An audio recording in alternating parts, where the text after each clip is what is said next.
Bonjour chères téléspectatrices et téléspectateurs et bienvenue à ces programmes consacrés aux enseignements et échanges sur la vie chrétienne mais aussi sur notre vie de tous les jours.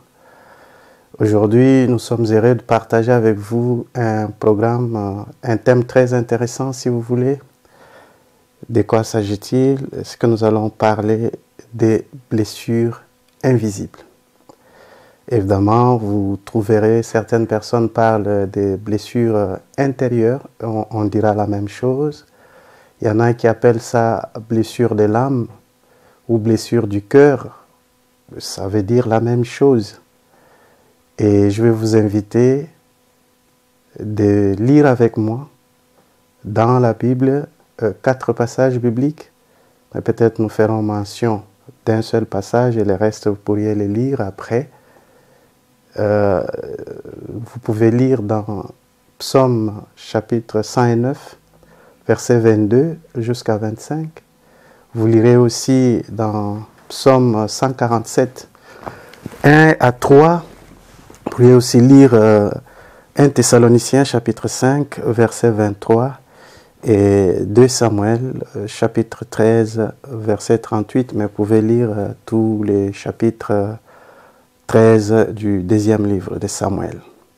Si vous lisez tous ces passages-là, vous trouverez qu'il y a une constance dans ce que la Bible nous rapporte, c'est que dans les 3 premiers, si nous enlevons le passage d'un Thessalonicien, si vous lisez par exemple le psaume 147, la Bible dit « L'Éternel rebâtit Jérusalem, il rassemble les exilés d'Israël, il guérit ceux qui ont les cœurs brisés, il pense les blessures, il pense les blessures, il guérit ceux qui ont les cœurs brisés. » Vous voyez, on parle ici des blessures, on parle des cœurs brisés.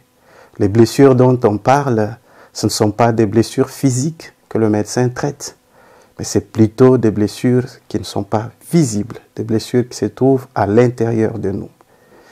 Et quand vous lisez le psaume 109, vous allez voir les cris de David qui demande à Dieu de pouvoir l'aider parce qu'il est blessé dans son cœur et au-dedans de lui, il est complètement blessé.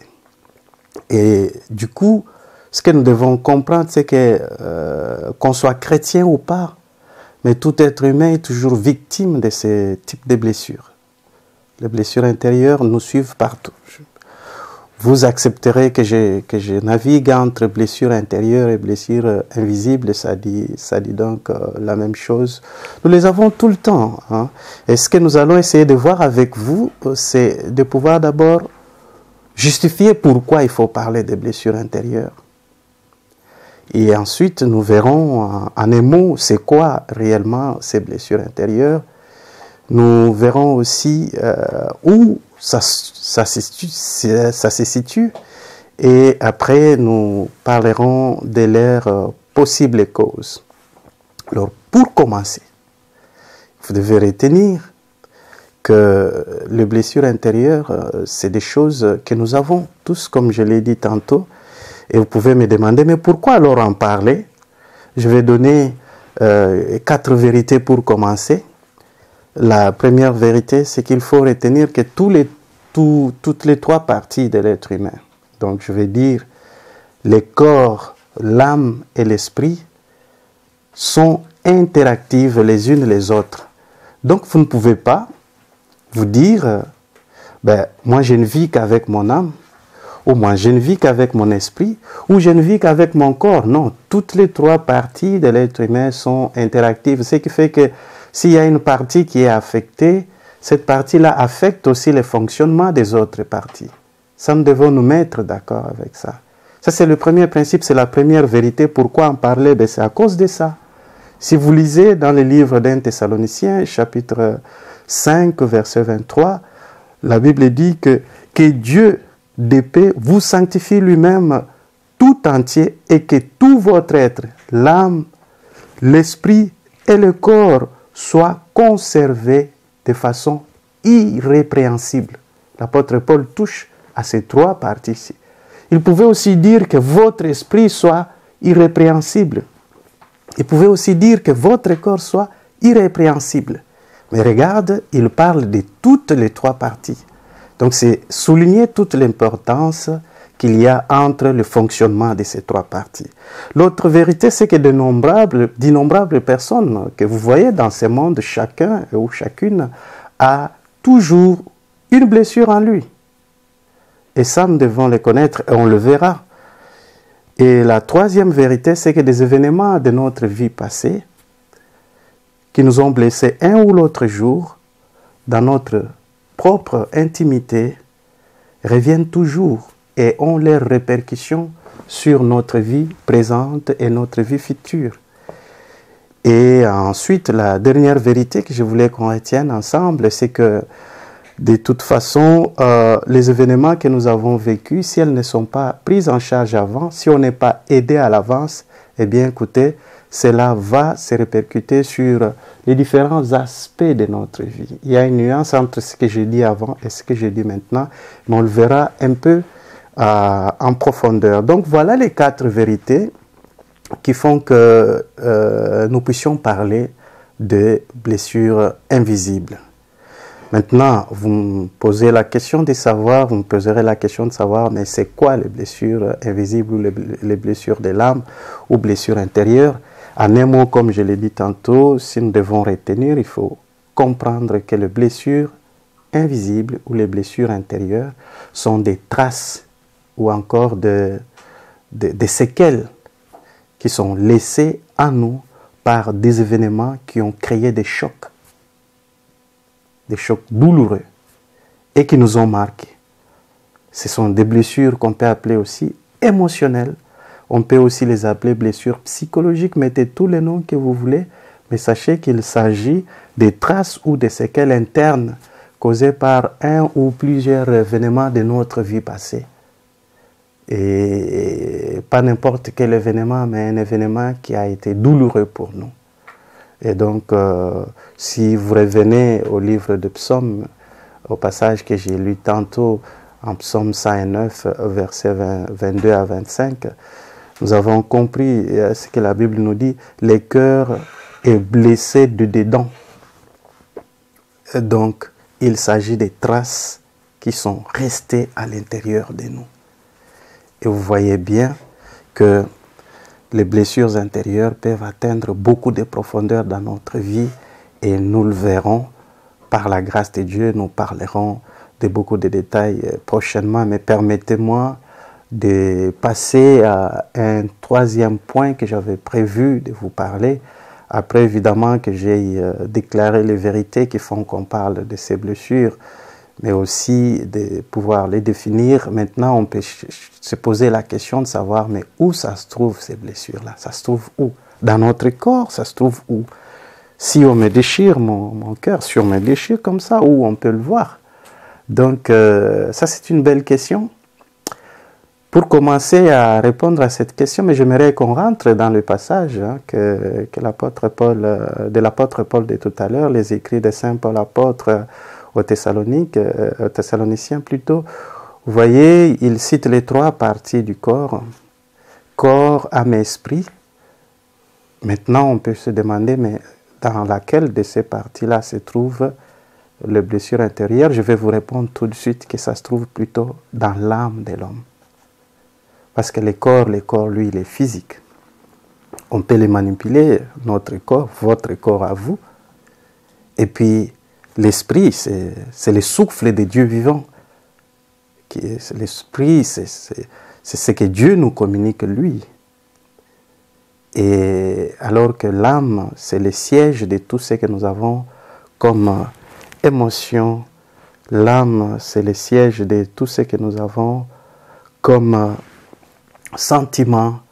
Toutes nos pulsions se trouvent dans cette partie de l'être humain. Donc, si nous devons retenir, il faut comprendre que les blessures intérieures se logent là.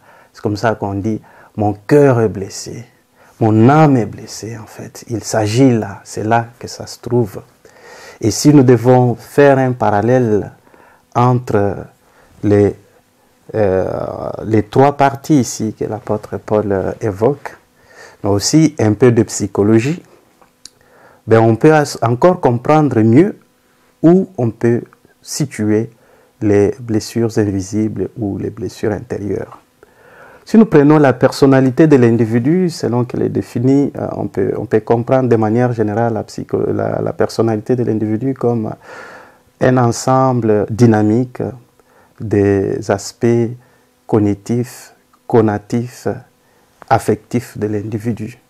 Je dis bien un ensemble dynamique parce que la personnalité, elle est dynamique, elle évolue, elle change. C'est la forme que prend le psychisme d'un individu tout au long de sa vie. Alors ça c'est une définition vraiment que je donne comme ça de manière générale, mais il y a des définitions beaucoup plus précises et beaucoup plus pointues. Mais si nous prenons par exemple Sigmund Freud, que vous avez sûrement entendu parler, lorsque lui parle de la personnalité, par exemple, il distingue trois instances de la personnalité humaine. Il parle de ce qu'on peut appeler le moi, les surmoi et les ça. Et on peut commencer par les ça, par exemple. Les ça, c'est quoi? Les ça, moi, je préfère souvent l'appeler la poubelle. Mais c'est une instance où on trouve tous nos désirs. C'est là que se trouvent toutes nos pulsions. C'est là que se trouvent toutes les envies que nous avons des jouissances et consorts. Ça se trouve là dans le ça. Et donc, c'est les lieux où il se trouve aussi, voilà, les sentiments, voilà, tous nos désirs, ça se trouve là-dedans. Et l'autre instance, c'est le moi, c'est en fait cette instance qui est en relation avec le monde extérieur. Hein. Donc, dans le moi, on peut dire que le moi, lui, il est rattaché à la conscience de l'individu, à la conscience de l'homme. Il communique avec le monde extérieur. Et son rôle, c'est de pouvoir veiller et préserver l'équilibre de la vie psychique d'un individu. C'est là le moi, alors que le surmoi, lui, il est donc cette instance qui est constituée de tout ce qui est norme, tout ce qui est interdit, parentaux ou de la société. C'est là qu'on se trouve, voilà, ces éléments-là. Bah, du coup, si on doit prendre ces trois instances et chercher à situer les blessures invisibles intérieures, bah, on va dire que ça se trouve dans les ça. Parce que j'ai dit, c'est là, hein, les sièges de nos pulsions, les sièges de nos émotions et consorts, les sièges de nos désirs. Et ce qu'il y a, c'est que lorsqu'on a besoin de faire quelque chose, le moi regarde si c'est bon ou pas à exécuter. Et le moi peut faire ressortir la chose qu'on veut ou pas. Parce que lui, il est censuré par le surmoi qui lui dit « ça c'est bon à faire, ça ce n'est pas bon à faire ». Et du coup, c'est en fait dans les ça qu'on trouve par exemple le besoin qu'on n'a pas satisfait. Les chocs qu'on a reçus dans la vie, on les trouve là. Par exemple, on a été giflé une fois. J'avais envie de pleurer ou encore j'avais envie de me venger, mais comme la personne qui m'a giflé, c'est une autorité, c'est une grande personne, je n'ai pas le pouvoir de le faire. Eh bien, les sentiments que je prouvais, l'envie que j'avais de pouvoir les gifler à mon tour ne disparaît pas. Il va dans la poubelle, il va dans les sacs. Et on comprendra que c'est là le siège de nos blessures intérieures. Pourquoi? Parce que tous les événements, tous les chocs qu'on a vécus dans la vie, évidemment, ils vont rester là pour pouvoir produire des résultats ou des conséquences d'une façon ou d'une autre, parce que ça nous revient, quelquefois sous des formes déguisées, mais ça nous revient quand même et ça influence notre vie actuelle et notre vie future, comme je l'ai dit. Donc on doit bien comprendre que lorsqu'on a été victime de quelque chose, lorsqu'on a été voilà, injustement traité par une personne, par exemple, et qu'on avait envie de se venger, mais que ça n'a pas marché, bah, ces sentiments-là, cette envie-là n'a pas disparu. Il est allé se cacher quelque part et c'est dans le ça que ça se trouve. Donc voilà.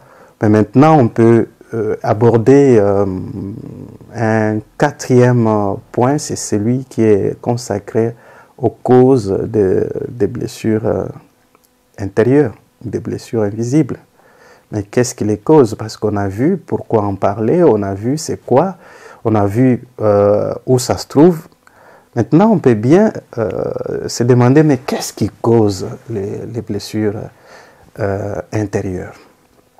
Je suis tenté de commencer par une cause qui est beaucoup plus visible, ce sont les violences physiques. Les violences physiques. Vous savez, bien aimé,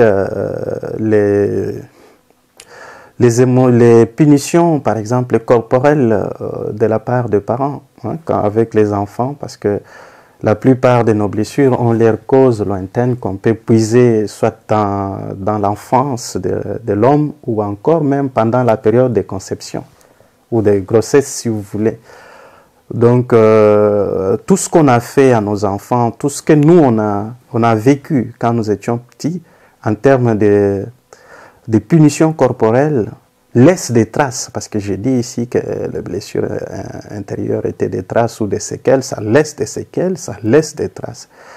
Et ce qu'il faut retenir ici, c'est que quand vous tapez par exemple votre enfant, quand vous le punissez physiquement, sachez que cela crée en lui des blessures. Évidemment, ce n'est pas tout le temps, hein. Je ne veux pas être absolu ici, mais il faut dire que de temps en temps, lorsque nous soumettons nos enfants à des châtiments corporels, à des punitions corporelles, cela crée, et nous le verrons, hein, nous verrons les répercussions de ces punitions-là, comment ça peut revenir plus tard et créer des problèmes sérieux dans la vie d'un individu qui est devenu responsable, par exemple, 30, 40 ans, mais il est rattrapé par les effets de punitions corporelles dont il avait été victime quand il était petit. Donc, je veux dire tout de suite ici qu'il faut éviter la violence physique sous toutes leurs formes, sous toutes ses formes, si vous permettez.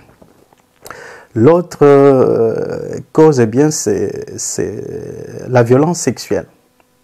Quelqu'un qui a été victime d'une violence sexuelle, ça peut être un garçon ou une fille de toute manière, sachez que cela laisse des traces, ça laisse des séquelles qui peuvent les rattraper dans la vie. Vous savez, si vous lisez dans les livres de Samuel dont je parlais, hein, au 13e verset, vous allez voir, au 13e chapitre plutôt, vous allez voir une histoire là-bas d'une violence sexuelle. C'est l'histoire de trois personnages clés. C'est Absalom, hein, un des fils du roi David, sa sœur Tamar et c'est leur demi-frère Amnon qui enviait les corps de sa sœur, lui Amnon, jusqu'à arriver à la piéger. Il s'est fait un faux malade et il a demandé à son père que sa sœur vienne lui servir à manger, en tout cas un gâteau, et il a profité de l'occasion pour pouvoir la violer. Cette dernière était encore vierge. Elle portait une robe colorée. Dans la tradition royale, cette robe-là était le symbole de la vertu ou de la virginité. Eh bien, lui l'a déshonorée en la violant et nous verrons que plus tard, cela avait tellement créé une grosse blessure intérieure dans les chefs d'Absalom au point que 2 ans après, vous imaginez, hein, donc Amnon a violé sa demi-sœur, mais c'est 2 ans après qu'Absalom a réussi à se venger. Donc les effets de cette blessure qui était à l'intérieur d'Absalom se sont produits, évidemment. 2 ans plus tard, il a organisé un meurtre et il a tué son frère Amnon. Donc voilà, les violences sexuelles peuvent apporter beaucoup de conséquences et beaucoup de blessures dans la vie d'un homme ou d'une femme. On le verra, les manifestations. Cela peut faire par exemple que quelqu'un n'aime plus fréquenter les garçons ou que la personne n'aime plus fréquenter les filles ou encore que la personne n'aime même plus se marier. Donc vous voyez quelqu'un qui ne se marie pas, vous vous demandez mais pourquoi il ne se marie pas? Ben, vous ne savez pas ce qu'il avait vécu quand il était jeune ou quand il était enfant. Ben, chaque fois qu'il pense à se marier, ben, ça lui revient en tête et ça le bloque. Donc vous voyez, ça peut être un événement vécu à l'âge de 6 ans ou de 8 ans, mais qui rattrape quelqu'un qui a 20, 25 ans, qui doit s'engager dans la vie de couple et tout, mais il n'y arrive pas parce que voilà, il est blessé et chaque fois qu'il pense à la personne, il a une certaine, je veux dire, une certaine haine contre peut-être tous les hommes, ou contre, si c'était un oncle qui, par exemple, qui l'avait fait, il est quelqu'un a de la haine contre tous les oncles du monde. Hein. Quand il entend parler d'un oncle, il dit mais c'est ce genre de personnes qui violent les enfants d'autrui ou qui violent leurs nièces. Donc voilà, vous voyez, c'est des choses qui peuvent avoir beaucoup de conséquences dans la vie des gens. Et donc voilà, la violence sexuelle, il faut vraiment faire attention à ça. Et l'autre cause que je peux évoquer ici, ce sont des violences verbales.